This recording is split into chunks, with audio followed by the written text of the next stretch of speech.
महसूल विभागाच्या वतीनं खटाव तालुक्यात 9 डिसेंबरपासून शासन आपल्या दारी उपक्रम इच्छुकांनी लाभ घेण्याचं तहसीलदार बाई माने यांचं आवाहन।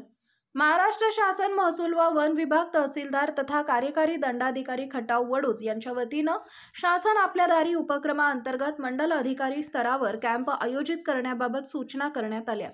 सोमवार दिनांक 9 डिसेंबर ते 24 डिसेंबर अखेर अभियान चालणार आहे। या अभियानाचा इच्छुक लाभार्थ्यांनी लाभ घेण्याचं आवाहन तहसीलदार बाई माने यांनी केलंय।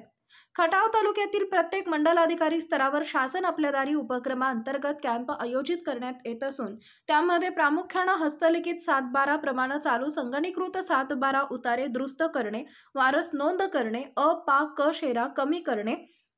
राजपत्रानं नावात बदल करणे,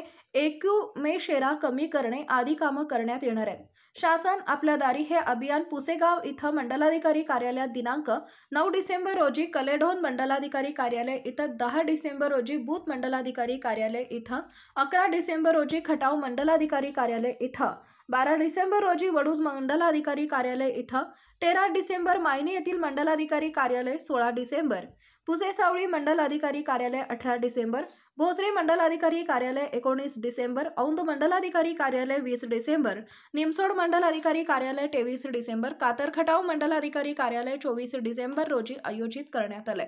शासन आपल्या दारी कॅम्पमध्ये हस्तलिखित 7/12 प्रमाणे चालू संगणकीकृत 7/12 दुरुस्त करणं, कलम 155 अंतर्गत दुरुस्ती अर्ज, जुने हस्तलिखित 7/12 उतारे व फेरफार संगणकीकृत 7/12 उतारे, 7/12 वरील आवश्यक फेरफार, वारस नोंद करण्याकामी आवश्यक कागदपत्र, वारस नोंदीचा अर्ज, वारस प्रतिज्ञापत्र, मृत्यूचा दाखला, 7/12 उतारा, आधार कार्ड, स्थानिक चौकशी दाखला, पंचनामा, अज्ञान पालक शेरा कमी करण्याकामी आवश्यक कागदपत्र, अर्ज, जन्माचा दाखला, शाळा सोडल्याचा दाखला, 7/12 उतारे, 8 खाते उतारा,